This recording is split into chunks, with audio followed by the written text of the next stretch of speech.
नमस्कार, एक बार पुनः आप सभी का इस संस्कृत अड़वाह चैनल में हार्दिक स्वागत है, अभिनंदन है। हम सब लघु सिद्धांत कौमुदी ग्रंथ का अध्ययन प्रारंभ कर रहे थे, जिसमें पहली कक्षा में हम सब भूमिका भाग को पढ़ लिया था। अब आगे ग्रंथ का अध्ययन प्रारंभ करते हैं। सर्वप्रथम ग्रंथ के आरंभ में ही ग्रंथ की निर्विघ्न समाप्ति के लिए आचार्य मंगलाचरण कर रहे हैं, और यह हमारी सनातन परंपरा रही है। किसी भी कार्य को प्रारंभ करने से पूर्व में मंगलाचरण करते हैं, ताकि वह कार्य निर्विघ्न समाप्त हो सके, जो भी विघ्न बाधाएं हों उनका नाश हो जाए, उस कार्य की समाप्ति हो जाए और उसका खूब प्रचार प्रसार हो। तो इसी परंपरा का निर्वहन कर रहे हैं आचार्य वरदराज। सर्वप्रथम ग्रंथ के आरंभ में मंगलाचरण करते हैं कि नत्वा सरस्वतीं देवीं शुद्धां गुण्यां करोम्यहं पाणिनीय प्रवेशाय लघु सिद्धांत कौमुदीम। श्लोक है, इसका पदच्छेद होगा, एक एक पद को अलग करेंगे। तो नत्वा सरस्वतीं देवीं शुद्धां गुण्यां करोमि अहम पाणिनीय प्रवेशाय लघु सिद्धांत कौमुदीम। जो हमारे ज्ञान की विद्या की अधिष्ठात्री देवी हैं सरस्वती, उन्हीं देवी को प्रणाम करके ग्रंथ का आरंभ कर रहे हैं।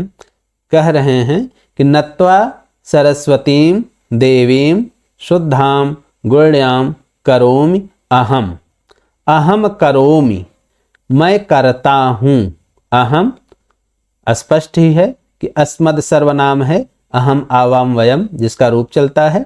अहम अर्थात मैं अर्थात आचार्य वरदराज कह रहे हैं अहम करोमि, मैं करता हूँ। क्या कर रहे हैं? पाणिनीय प्रवेशाय लघु सिद्धांत कौमुदीम।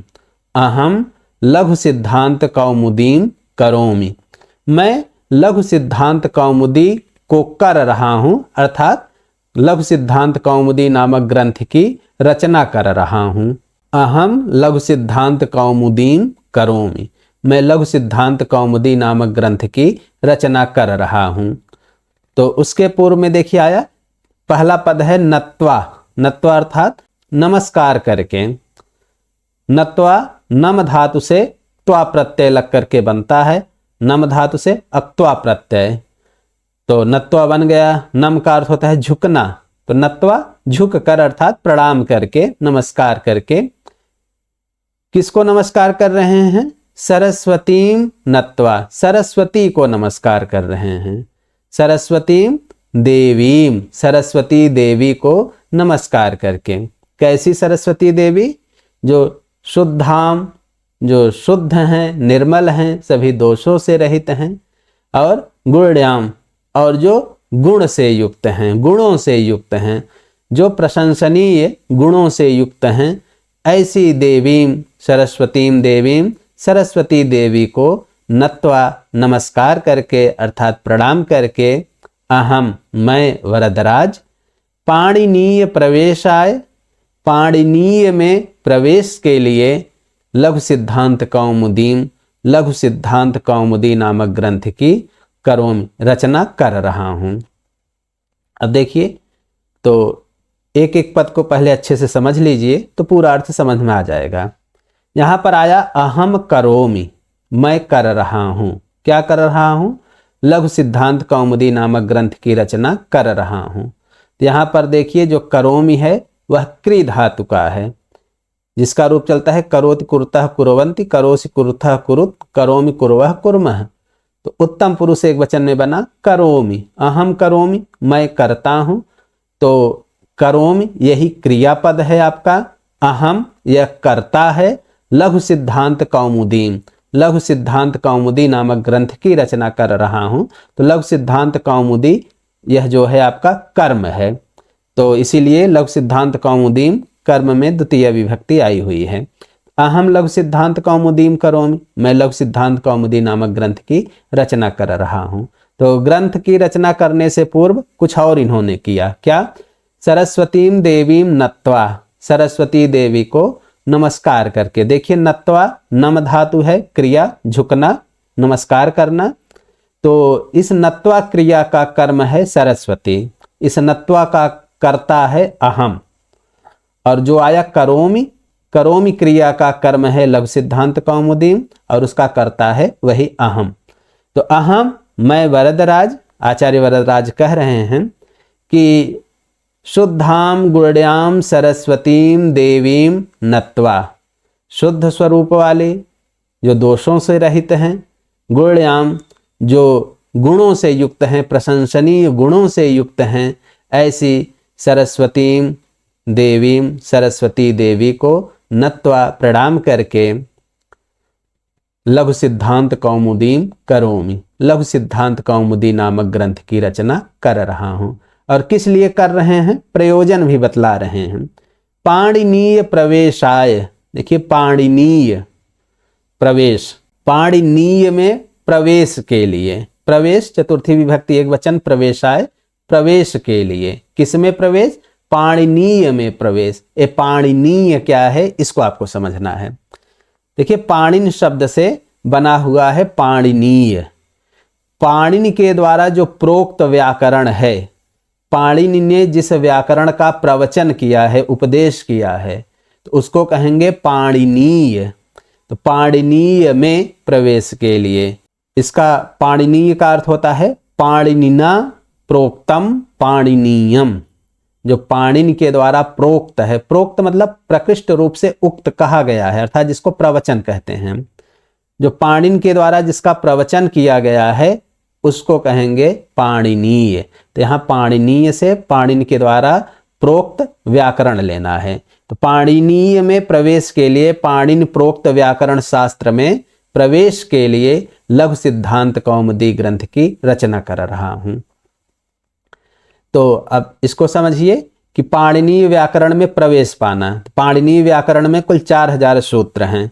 अगर पाणिनीय व्याकरण को आप पूर्व में कुछ पढ़े नहीं हैं, सीधे पाणिनीय व्याकरण को, अष्टाध्यायी को पढ़ना प्रारंभ करेंगे तो संभवतः समझ में नहीं आएगा, क्योंकि उस व्याकरण शास्त्र को पढ़ने के लिए पूर्व में कुछ तो ज्ञान चाहिए, तभी तो आप उसको पढ़ सकते हैं। आप ऐसे डायरेक्ट जो है, आप सोचिए कि हम BA MA में पढ़ने लगें तो उसके लिए एक न्यूनतम अर्हता होती है कि आप इंटर कम से कम पास हो जाइए, तो उतना ज्ञान होगा तो BA की चीज़ें समझ में आएगी।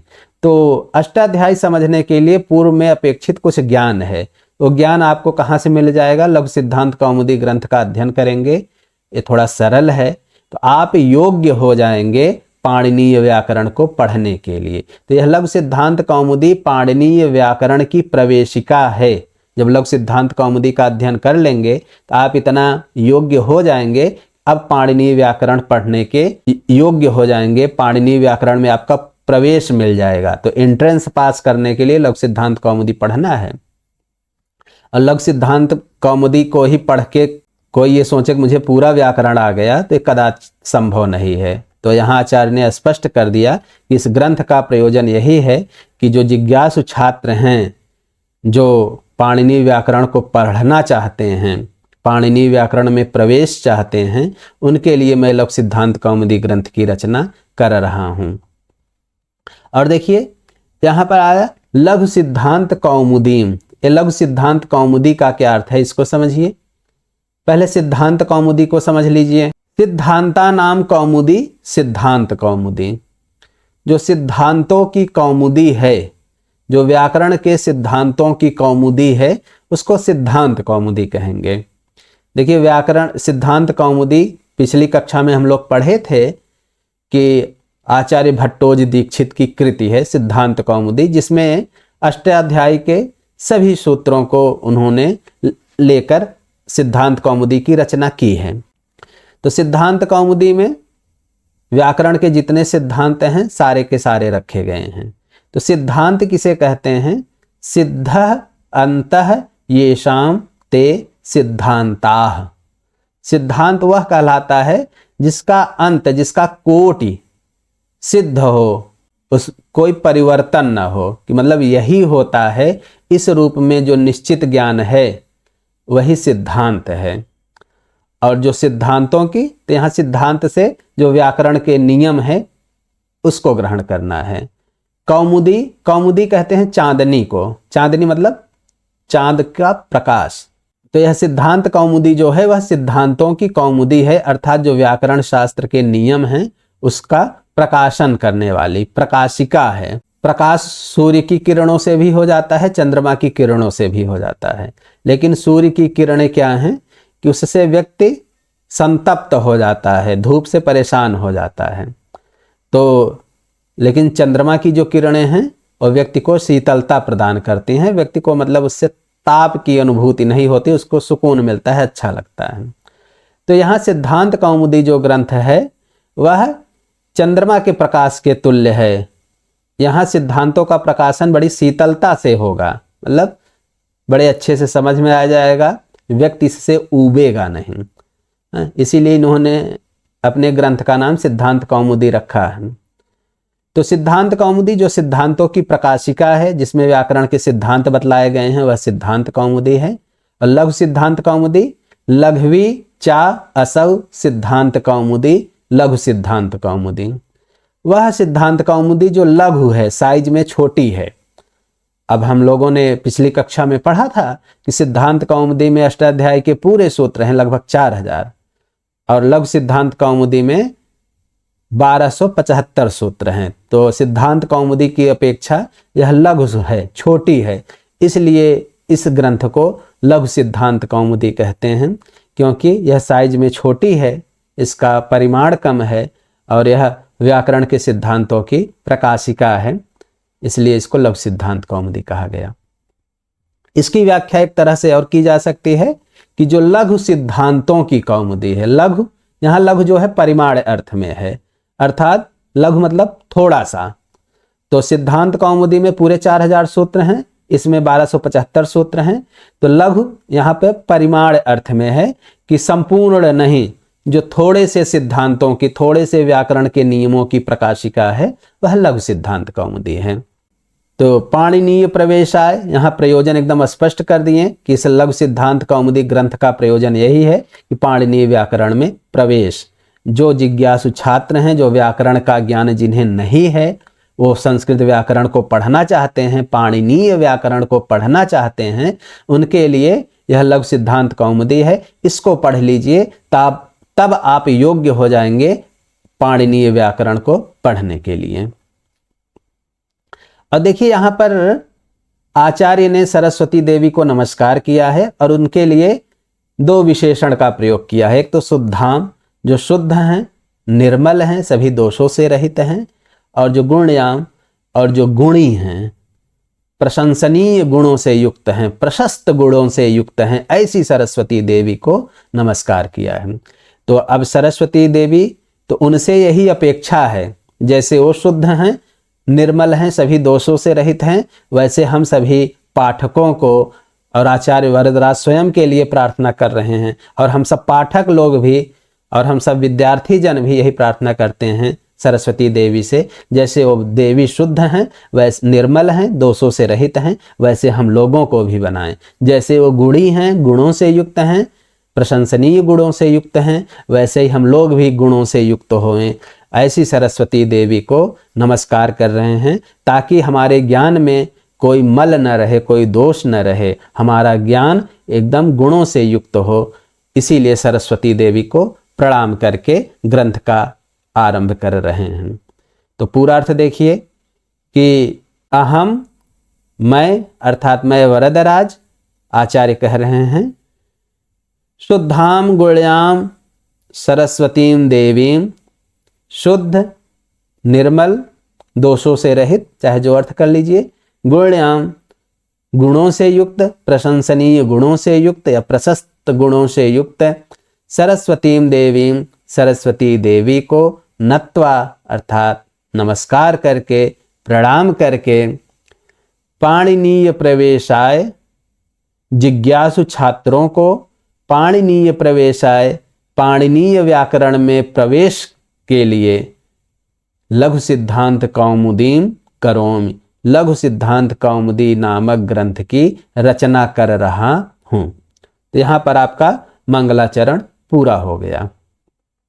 अब देखिए, मंगलाचरण इसीलिए किया जाता है कि कोई भी हम कार्य कर रहे हैं तो उसमें कोई विघ्न न आए, अगर विघ्न आए भी तो उसका नाश हो जाए, और वह पूरा हो जाए तो मिला जुलाकर निर्विघ्न समाप्ति हो, और उसी के साथ हमारा वह जो कार्य है उसका प्रचार प्रसार हो।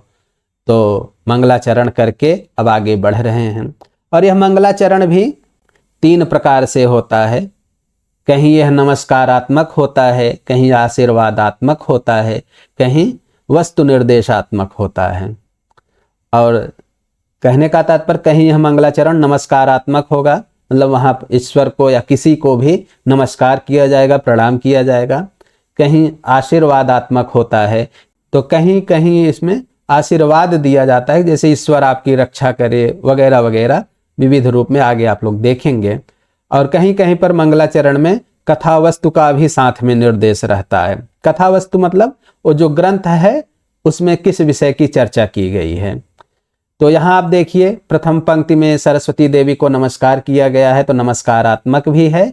और बतला भी दिया कि पाणिनीय प्रवेश आए, तो पाणिनीय व्याकरण में प्रवेश मिल जाएगा लघु सिद्धांत कौमुदी से। तो लघु सिद्धांत कौमुदी में जो पाणिनीय व्याकरण है उसी की चर्चा है, तो कथावस्तु का भी निर्देश हो गया। तो यह नमस्कारात्मक और वस्तु निर्देशात्मक दोनों मंगलाचरण हैं।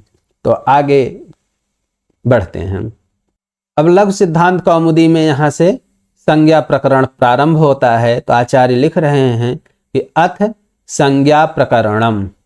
अथ, ये आप लोग खूब शब्द पाते होंगे, अथ जहां नहीं तहां मिल जाता होगा।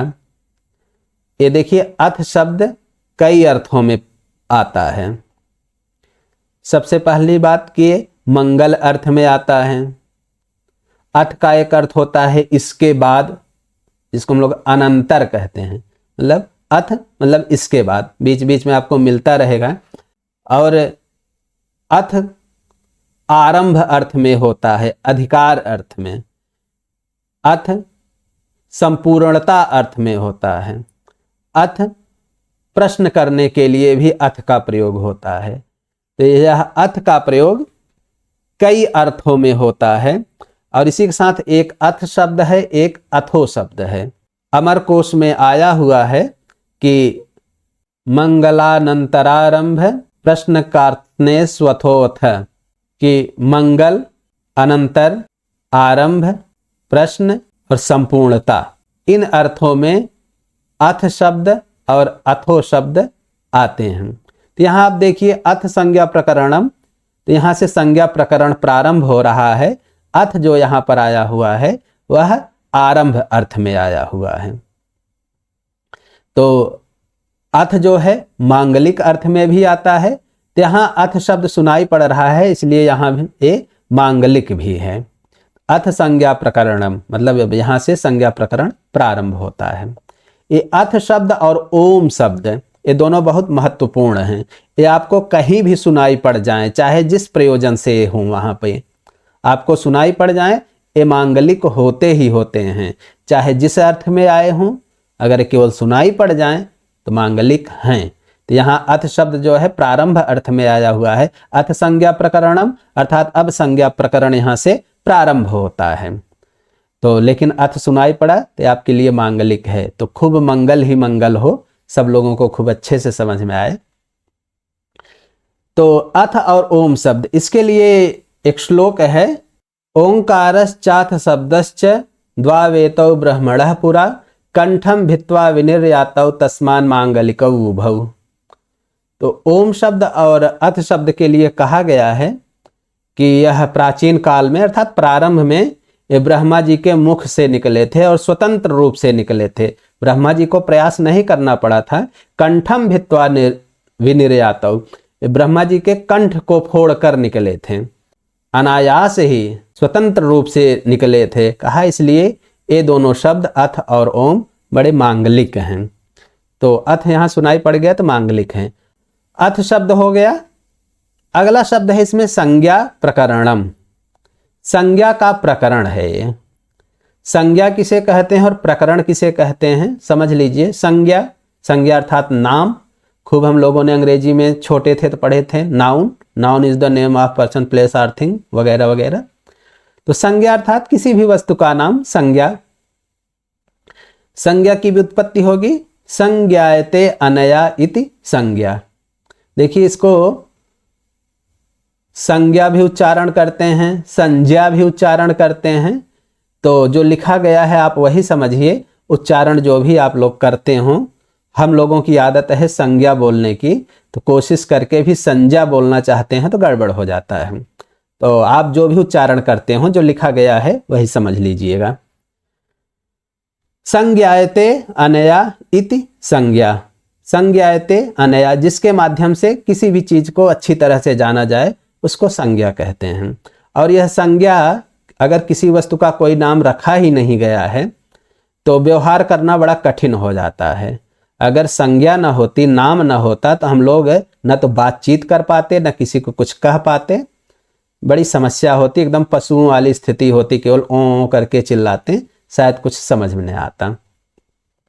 तो संज्ञा बहुत इंपॉर्टेंट है। संज्ञा शब्द बनता है, सम उपसर्ग है, ज्ञा धातु है, अंग प्रत्यय है और टाप प्रत्यय है। तो संज्ञा शब्द बन जाता है। और इसमें जो सूत्र लगता है आतश्चोपसर्गे, आप लोग नोट करके रख लीजिए, बाद में काम आएगा। और दूसरा शब्द है इसमें प्रकरण, प्रकरणम। देखिए प्रकरणम शब्द प्राउपसर्ग है, क्री धातु है, ल्युट प्रत्यय लगा हुआ है, तो प्रकरणम शब्द बन गया। और ल्युट प्रत्यय यहाँ पर अधिकरण अर्थ में लगा हुआ है। प्रकरणम का अर्थ हो गया कि प्रक्रियते अस्मिन इति प्रकरणम। अस्मिन जिसमें या जहां पर, प्रक्रियते किसी भी चीज को प्रकृष्ट रूप से किया जाए, प्रकृष्ट रूप से बतलाया जाए, किसी भी बात को जहां पर बड़े अच्छे से बतलाई जाए वह है प्रकरण। देखिए प्रकरण शब्द आपको कई जगह मिलेगा। आपको जो है नाट्य के 10 भेदों में से एक प्रकरण मिलेगा। जैसे नाटक होता है वैसे एक प्रकरण भी होता है, तो वो प्रकरण अलग चीज है। प्रकरण ग्रंथ भी आपको मिलेंगे, जैसे आप आगे तर्क भाषा वगैरह पढ़ेंगे, तर्क संग्रह, सब प्रकरण ग्रंथ हैं। और ऐसे ग्रंथों के बीच में भी आपको ऐसे ऐसे प्रकरण मिलेंगे। तो सब अलग अलग चीजें हैं, सब में कुछ चीजें कॉमन रहेगी, लेकिन आप समझते रहिए। यहाँ जो प्रकरण है, जैसे संज्ञा प्रकरण है, तो इस चैप्टर में जो है संज्ञा का प्रकरण है। संज्ञा को बड़े अच्छे से यहाँ किया जाएगा, अर्थात बतलाया जाएगा। तो यह संज्ञा प्रकरण है। संज्ञा प्रकरणम अर्थात संज्ञायाः प्रकरणम या संज्ञा नाम प्रकरणम संज्ञा प्रकरणम। तो इसमें सभी संज्ञाओं को बतलाया जाएगा। अब समझिए संज्ञा प्रकरण में क्या हो सकता है। जैसे आप कोई नई चीज अगर सीखने जाएं, जैसे मान लीजिए आपको खाना बनाने नहीं आता है, केवल मान लीजिए, और खाना बनाने में जो जो सामग्री प्रयुक्त होती है उसको भी नहीं जानते हैं, वह भी नहीं पता है।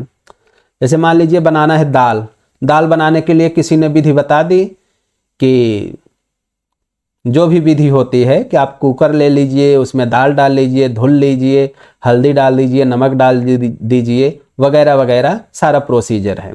देखिए इस विधि को जब कोई भी आपको बतलाएगा तो उसके लिए जरूरी है कि वो बतला रहा है कि दाल ले लीजिए, कुकर ले लीजिए या भगोना जो भी है, उसमें नमक डालना है, हल्दी डालना है। तो जो भी चीज़ें हैं, हल्दी, नमक, कुकर, दाल, ये सब नाम आपको पता होने चाहिए, शब्द अर्थ का आपको ज्ञान होना चाहिए। अगर नहीं है तो सबसे पहले वो क्या करेगा, आपको बतलाएगा कि इसे हल्दी कहते हैं, इसे नमक कहते हैं, यह कुकर है, यह दाल है। फिर विधि समझाएगा तो बात समझ में आ जाएगी। तो मतलब कोई भी कार्य हम करने जाएंगे तो उसमें प्रयुक्त जो भी चीज़ें हैं उन चीज़ों का नाम हमें पता होना चाहिए।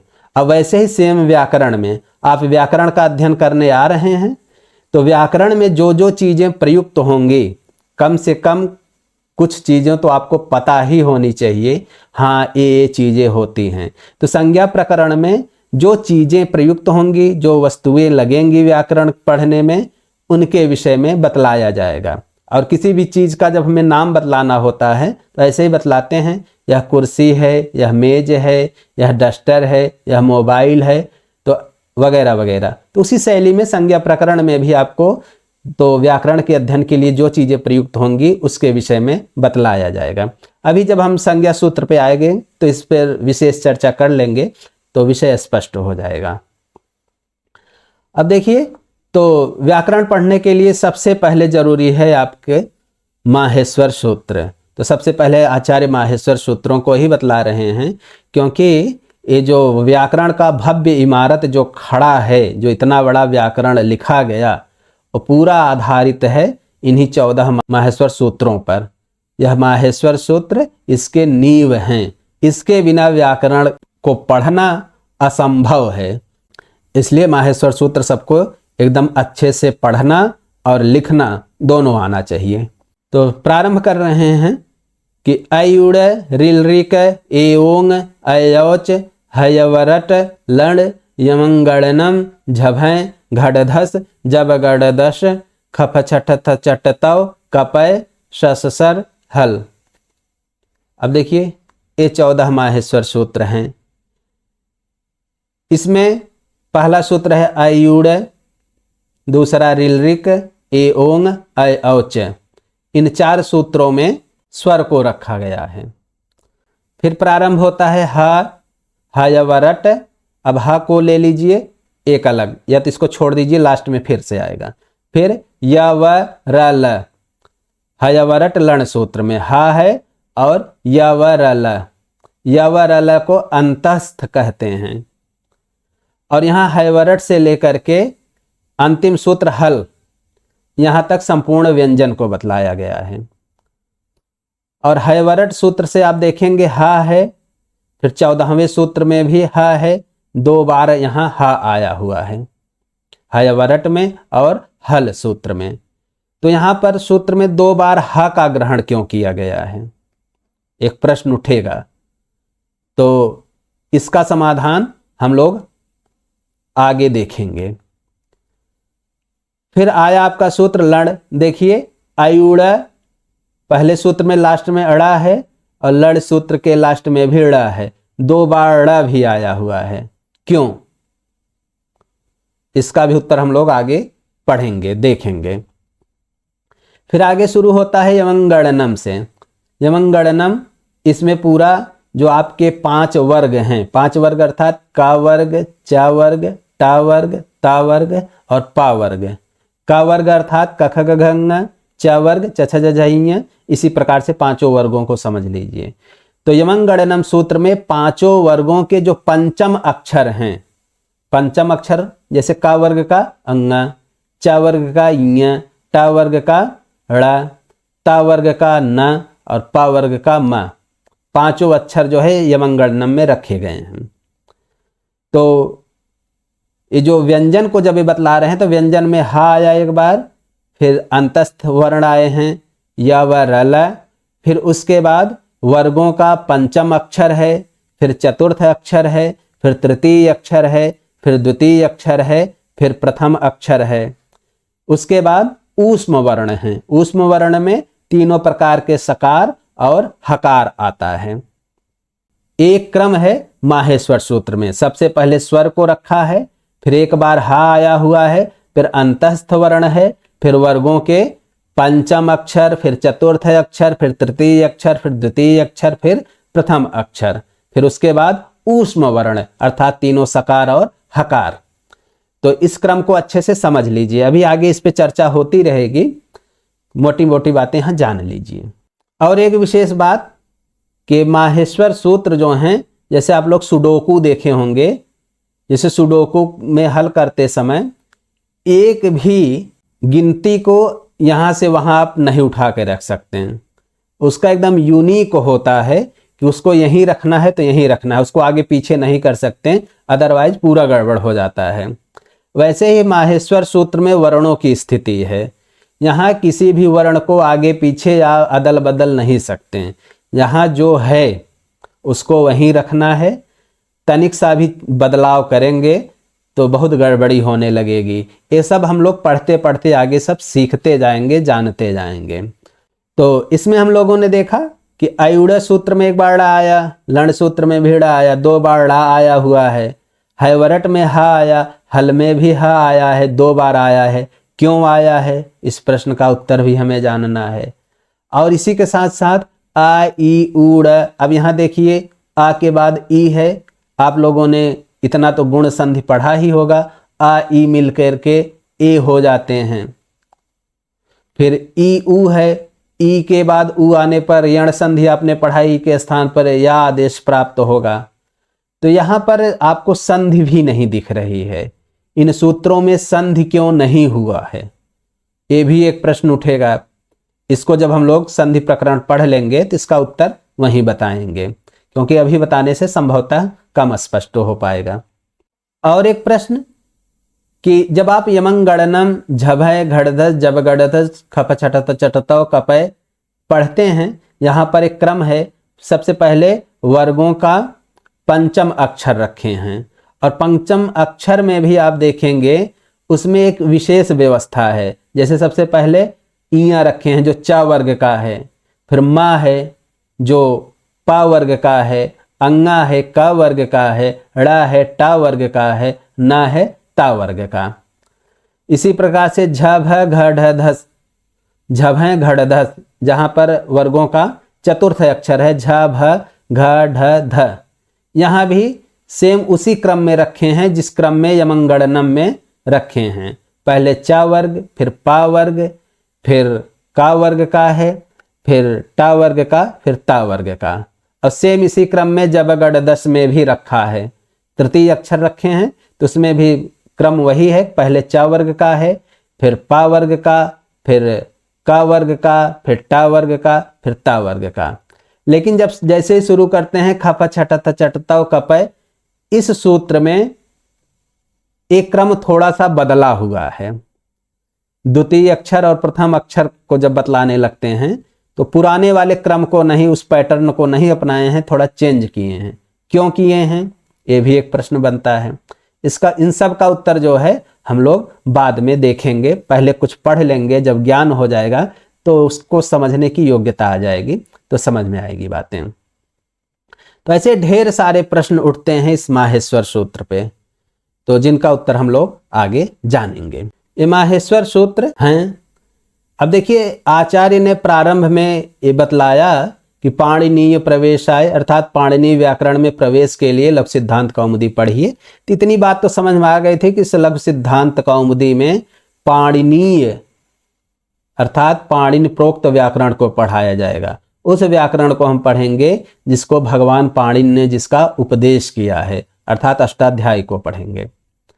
और हमको सबको बुला लिए आचार्य कि चलो पढ़ो, अष्टाध्यायी पढ़ाएंगे। इसमें हम लघु सिद्धांत कौमुदी में पाणिनि के सूत्रों को पढ़ाएंगे, पाणिनि प्रोक्त व्याकरण को पढ़ाएंगे। जब हम लोग पढ़ने पहुंच गए तो हम लोगों को माहेश्वर सूत्र पढ़ाने लगे। तो ऐसी बात, जैसे ही कहें माहेश्वर सूत्र पढ़िए, ये सुनने में वैसा बड़ा अटपटा सा लग रहा है। किसी छात्र ने खड़े होकर कह दिया कि गुरुजी हम ना पढ़ब।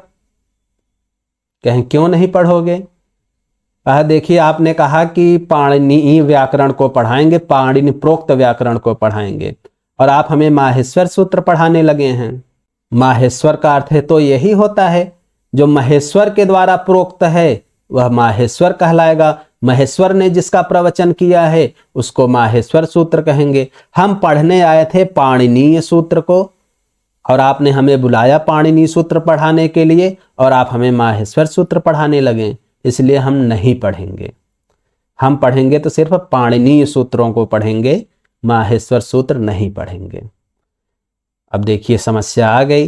देखिए, जब भी आप कोई शास्त्र पढ़ेंगे, शास्त्र में ऐसे ही एक पूर्व पक्ष होगा जो उस शास्त्र के खिलाफ बात करेगा कि ये शास्त्र पढ़ने लायक नहीं है, इसमें ये दोष है, वो कमी दिखलाएगा। फिर उसके बाद फिर सिद्धांत पक्ष की तरफ से, शास्त्र की तरफ से उसका उत्तर भी मिलेगा। तो यहाँ पहला यही उठता है कि हम माहेश्वर सूत्र नहीं पढ़ेंगे, क्योंकि माहेश्वर का अर्थ यह है कि जो महेश्वर द्वारा कहा गया है वह माहेश्वर सूत्र है, और हम पाणिनीय सूत्र पढ़ने आए थे, माहेश्वर सूत्र नहीं। अब देखिए, अब इसका भी समाधान आपको चाहिए कि माहेश्वर सूत्र हमें क्यों पढ़ना है, माहेश्वर का अर्थ क्या है। इस प्रश्न का उत्तर अभी आपको तुरंत मिलने वाला है। आगे आचार्य कह रहे हैं, इति माहेश्वराणि सूत्राणि अणादि संज्ञार्थानि। इति माहेश्वराणि सूत्राणि अणादि संज्ञार्थानि।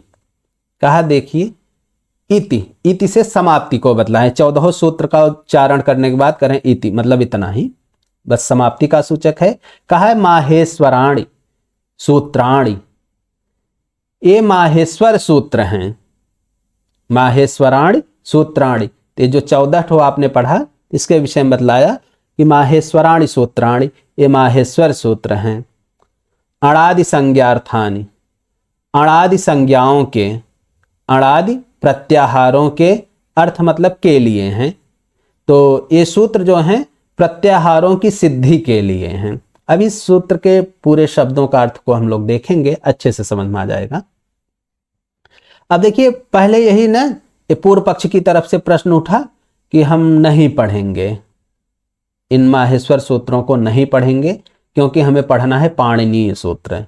और माहेश्वर सूत्र का अर्थ यह हुआ कि जो महेश्वर द्वारा प्रोक्त है वह माहेश्वर सूत्र है, तो नहीं पढ़ेंगे। फिर उसी का उत्तर दे रहे हैं, कहें देखिए ये माहेश्वराणि सूत्राणि, ये माहेश्वर सूत्र हैं। माहेश्वर का क्या अर्थ है इसको समझिए।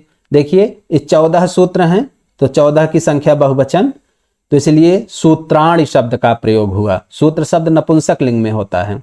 सूत्रम, सूत्रे, सूत्राणि, क्लियर रहे, प्रथमा बहुवचन का रूप है। और उसी के लिए आया है माहेश्वर, माहेश्वरम, माहेश्वरे, माहेश्वराणि, प्रथमा बहुवचन में है। माहेश्वर का क्या अर्थ है इसको समझिए। माहेश्वर शब्द जो बनता है वह महेश्वर से बनता है। महेश्वर से अण प्रत्यय लगा तो बन गया माहेश्वर। महेश्वर का क्या अर्थ है? चासौ ईश्वर महेश्वर, भगवान शिव का नाम है। तो जो महेश्वरात आगतानि इति माहेश्वराणि, माहेश्वर, माहेश्वराणि का क्या अर्थ है कि महेश्वरात आगतानि, जो महेश्वर से आए हुए हैं।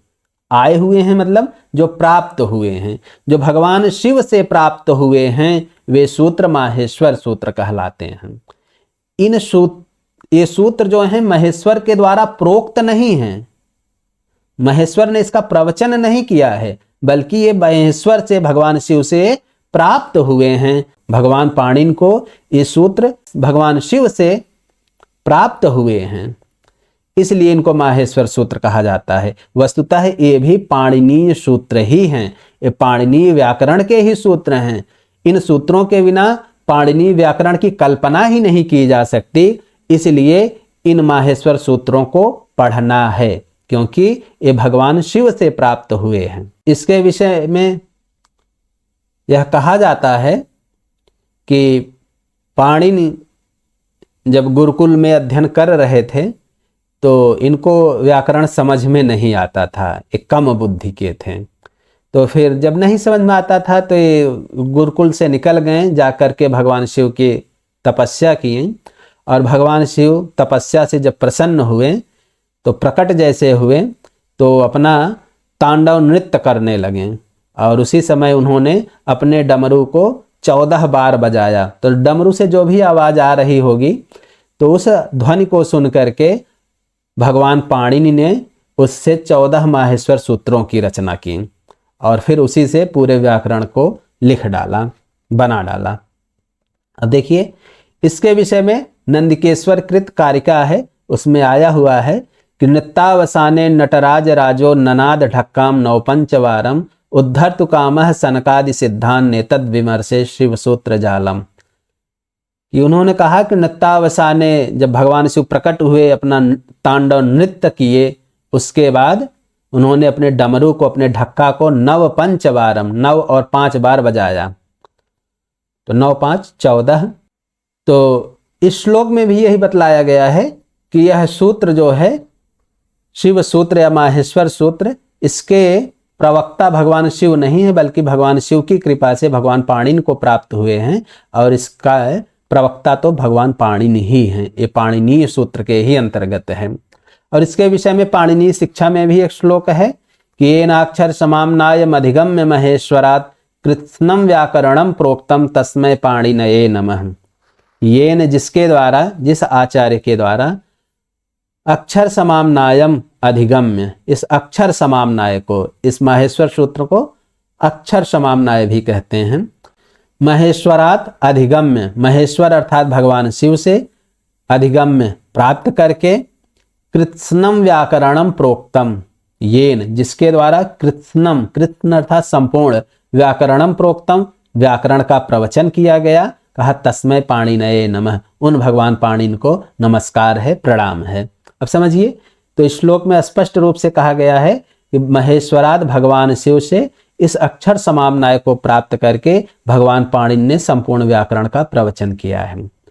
तो ये जो माहेश्वर सूत्र हैं ये वस्तुतः महेश्वर के द्वारा प्रोक्त नहीं है। यहाँ माहेश्वराणी का अर्थ है कि महेश्वरात आगतानि इति माहेश्वराणी, जो भगवान शिव से प्राप्त हुए हैं वे माहेश्वर सूत्र हैं। भगवान शिव से प्राप्त हैं इसलिए इनको माहेश्वर सूत्र कहा जाता है। अब देखिए, महेश्वर शब्द से अण प्रत्यय लगा तो माहेश्वर शब्द बनेगा। सूत्र है तत आगतः, ततः आगतः, जो उनसे प्राप्त है, इस अर्थ में यहां पर महेश्वर शब्द से अण प्रत्यय लगा हुआ है। अगला पद है इसमें सूत्राणि, ये सूत्र हैं। और सूत्र का क्या अर्थ है आप लोगों ने कुछ कुछ पढ़ा हो सकता है। इसका लक्षण दिया जाता है कि स्वल्पाक्षरम असंदिग्धम सारवत विश्वतोमुखम अस्तोभम अनवद्यम च सूत्रम सूत्र विदो विदुः। सूत्रविदः सूत्रम विदुः, सूत्रविदः ये प्रथमा बहुवचन का रूप है। सूत्रविद जो सूत्रों के जानकार हैं, सूत्रों को जानने वाले, वे सूत्रम विदुः, सूत्र को विदुः जानते हैं। वो सूत्र को इस रूप में जानते हैं। किस रूप में? तो सूत्र की पहली विशेषता है अल्पाक्षरम, इसमें अल्पाक्षर होते हैं, कम से कम अक्षर होता है। सूत्र जितना हो सके उतना छोटा होता है, पहली बात। कहीं कहीं आपको स्वल्पाक्षरम, कहीं कहीं अल्पाक्षरम, जो भी मिले दोनों का अर्थ वही है। स्वल्पाक्षरम, स्वल्प अर्थात थोड़े अक्षर वाला होता है, या अल्पाक्षर होता है। और असंदिग्धम, सूत्र जो होता है असंदिग्ध होता है, संदेह रहित होता है, इसमें जो भी बात होगी एकदम क्लियर होगी। सारवत, और यह सारवान होता है, इसमें फालतू की बात नहीं बतलाए जाते हैं, जो यूनिक बात होती है वही बतलाई जाती है। और विश्वतोमुखम, यह विश्वतोमुख है, विश्व का अर्थ होता है सर्व, ये सर्वतोमुख होता है, अर्थात इस सूत्र की प्रवृत्ति सर्वत्र होती है। और अस्तोभम, यह स्तोभ से रहित होता है। स्तोभ क्या है उसको जान लीजिए। स्तोभ जैसे हम लोग बोलते हैं बातचीत में, आई ई ऊ ऐसे फालतू के जोड़ते रहते हैं। जैसे गाना होता है तो गाने में भी बहुत सारी ध्वनियाँ बीच में जोड़ दी जाती है राग बढ़िया करने के लिए, तो उन सब चीज़ों को स्तोभ कहा गया है। ये वस्तुतः स्तोभ शब्द जो है यह सामवेद का है। सामवेद में जब मंत्र गान करते हैं तो मंत्र गान में बीच में कुछ चीजें ऐसे जोड़ दी जाती हैं, तो उन्हीं को स्तोभ कहा गया है। पद जो है प्रायः वो शब्द ध्वनि जो है निरर्थक होती है, और सूत्र जो होता है अस्तोभ, हम ये स्तोभ से रहित होता है, अर्थात इन सूत्रों में ऐसी निरर्थक ध्वनियां, निरर्थक शब्दों का प्रयोग नहीं होता है। और अनवद्यम, यह अनवद्य होता है, दोष से रहित होता है, निंदनीय नहीं होता है। तो इस सूत्र का विषय में सामान्य सी बात है कि सूत्र जो होता है सूत्रविदः, सूत्रों के जानकार, सूत्रम, सूत्र को, स्वल्पाक्षरम, कम अक्षरों वाला, असंदिग्धम, संदेह से रहित, सारवत, सारवान, विश्वतोमुखम, सर्वतोमुख, इसकी प्रवृत्ति हर जगह होती है, अस्तोभम, स्तोभ से रहित, और अनवद्यम और अनिंदनीय, इस रूप में सूत्रम विदुः, सूत्र को जानते हैं। तो सूत्र जो है पहली बात तो छोटा होगा और विषय को पूर्णता के साथ कहेगा और इसमें किसी प्रकार का कोई दोष नहीं होगा। तो ये जब हम लोग सूत्र पढ़ने लगेंगे तो सारे लक्षण घटाकर देखते रहेंगे। और फिर अगला पद है इसमें अणादि संज्ञार्थानि। अब इसको समझिए, अणादि, अण आदि, संज्ञा, अर्थ, इतने शब्द आपको जानने हैं। तो अणादि संज्ञा, जो अणादि संज्ञाएं हैं, अण आदि जो हैं ये प्रत्याहारों के लिए है। अण, अक, अच, ये सब प्रत्याहार हैं। तो अणादि कहने से जो 42 प्रत्याहार हैं, 43 प्रत्याहार हैं, 44 प्रत्याहार हैं, 42, 43, 44 मतलब अधिकतम 44 प्रत्याहार प्राप्त होते हैं। तो सबका ग्रहण कर लेना है। अणादि अर्थात वो प्रत्याहार, अणादि संज्ञा, अणादि संज्ञाएं जो अणादि प्रत्याहार हैं वे ही अर्थ, अर्थ का एक अर्थ होता है अर्थ, अर्थ मतलब प्रयोजन, ढेर सारे अर्थ होते हैं अर्थ के, तो यहाँ प्रयोजन अर्थ में आया हुआ है। अणादि संज्ञा ही अर्थ हैं जिनके, ऐसे हैं ये सूत्र। अर्थात ये सूत्र क्यों आए हैं? ये प्रत्याहारों की सिद्धि के लिए आए हैं। इन सूत्रों के माध्यम से ही हम प्रत्याहारों की सिद्धि कर पाते हैं, प्रत्याहार बना पाते हैं, प्रत्याहार संज्ञाओं को बनाते हैं। कैसे? आगे हम लोग पढ़ेंगे। तो अणादि संज्ञार्थान, इसमें पहले ऐसे समझेंगे, अण है आदि में जिनके, वे सब अणादि कहलाएंगे। अण आदि यासाम ताह अणादयः, प्रथमा बहुवचन में। अणादयः ता संज्ञाः अणादि संज्ञाः, वे संज्ञाएं जो अणादि हैं। तो अणादि संज्ञाः एव अर्थः, अर्थात प्रयोजनम, येषाम तानि। अणादि संज्ञाएं ही हैं प्रयोजन जिनके, वे कहलाएंगे अणादि संज्ञार्थानि। कौन है ये? सूत्र। ये सूत्र कैसे हैं? अणादि संज्ञार्थ हैं, अणादि संज्ञाएं ही इनके प्रयोजन हैं। देखिए, यहाँ जो भी चीज आप पढ़ेंगे उसको शास्त्र बुद्धि से देखिए। कोई भी चीज है, क्यों है, कैसे है, ये न होता तो क्या होता, इसको बदल दें तो क्या हो जाएगा, तो एकदम वैज्ञानिक बुद्धि यहाँ लगाइए तो सारी चीजें समझ में आ जाएंगी। ये माहेश्वर सूत्र क्यों है? कोई भी चीज है तो उसका कुछ न कुछ प्रयोजन है यहाँ पर, क्योंकि प्रयोजन मन अनुद्देश्य न मंदोपि प्रवर्तते, बिना प्रयोजन के तो एक मूर्ख व्यक्ति भी कुछ काम नहीं करता। तो जो इतना बड़ा विद्वान है, जो वो बिना प्रयोजन के कोई कार्य करेंगे? कतई संभव ही नहीं। हर बात, हर चीज का यहाँ कुछ न कुछ प्रयोजन है। माहेश्वर सूत्र का क्या प्रयोजन है? कि प्रत्याहारों की सिद्धि। और प्रत्याहार किस लिए होते हैं? आगे आप लोग सब पढ़ते जाएंगे, क्लियर होता जाएगा, क्योंकि उनके बिना व्याकरण चल ही नहीं पाएगा। तो यही है इति माहेश्वराणि। इति से ये 14 सूत्रों की समाप्ति को बतलाया कि अयुडलिक से लेकर हल तक इति, मतलब हाँ, यहाँ समाप्त हुआ। कहा है माहेश्वराणि सूत्राणि, ये माहेश्वर सूत्र हैं। और अणादि संज्ञार्थानि, ये अणादि संज्ञाओं के लिए हैं, अणादि संज्ञाओं की सिद्धि के लिए हैं। अर्थात अणादि संज्ञा अर्थात प्रत्याहार, ये प्रत्याहारों की सिद्धि के लिए हैं। चलिए, इतनी बात हो गई। अब देखिए, यहाँ आचार्य ने एक विशेष शैली का आश्रयण किया है। ये इति माहेश्वराणि सूत्राणि अणादि संज्ञार्थानि जो वाक्य है, यह आचार्य वरदराज का वाक्य है। सूत्र जो थे वो अष्टाध्यायी के थे। व्यवहारिक शैली को अपना करके इस वाक्य को लिखा है आचार्य वरदराज ने।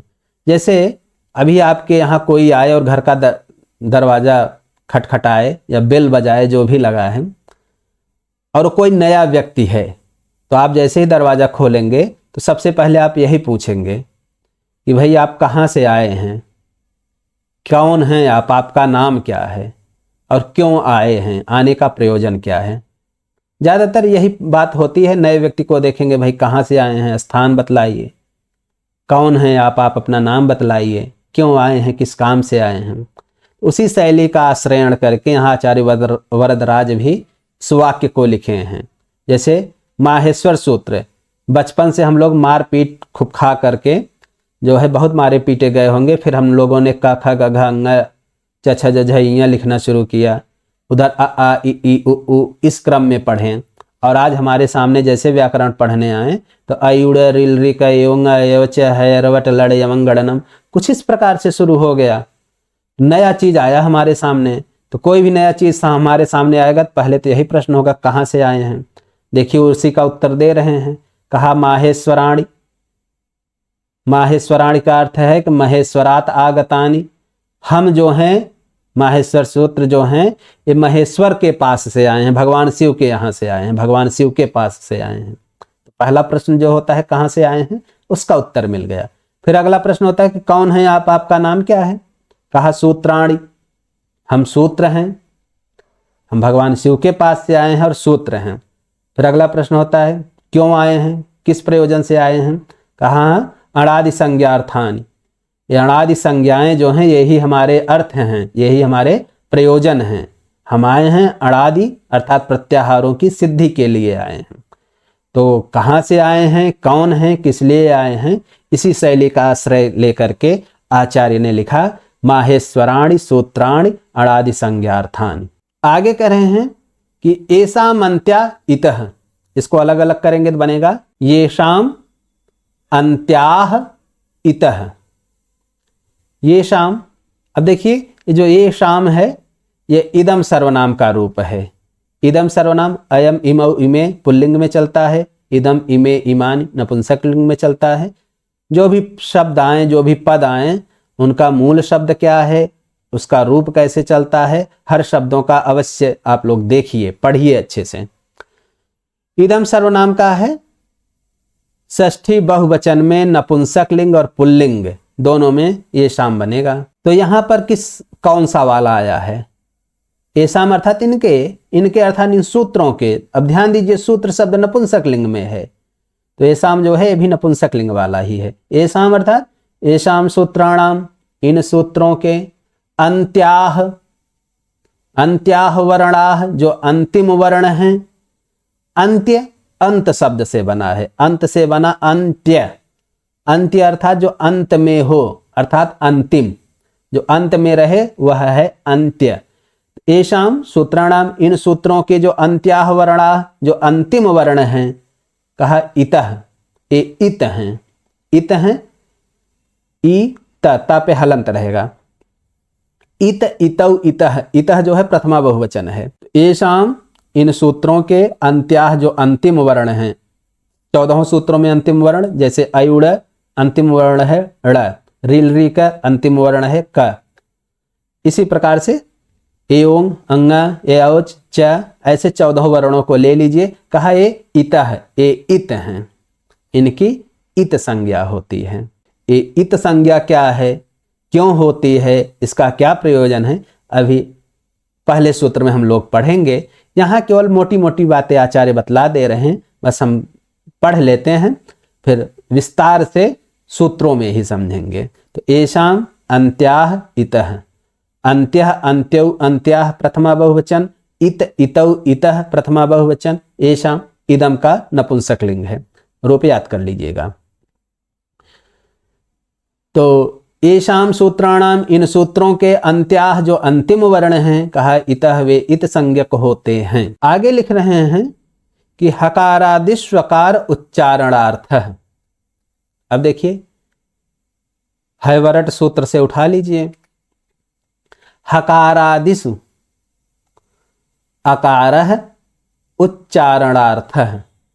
हकारादिषु, हकारादि में, हकारादि जब कहा जाएगा तो हैवरट सूत्र से ह को उठाइए और अंतिम तक। हकारादि का अर्थ होता है हकार है आदि में जिसके, उसको कहेंगे हकारादि।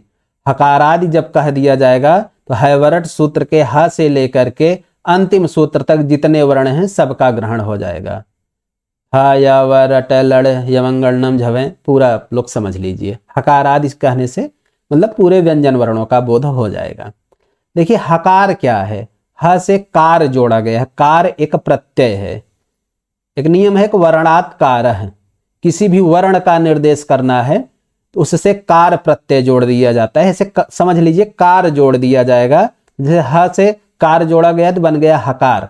हकार का अर्थ होता है ह वर्ण। ह वर्ण अर्थात कौन सा ह, ह पे जिसपे हलंत लगा रहेगा, स्वर नहीं। तो कहा हकारादिषु, ये हकारादियों में जो ह से लेकर अंतिम तक हैं, इसमें जो अकार है, जो अकार है, अकार अर्थात अवर्ण है।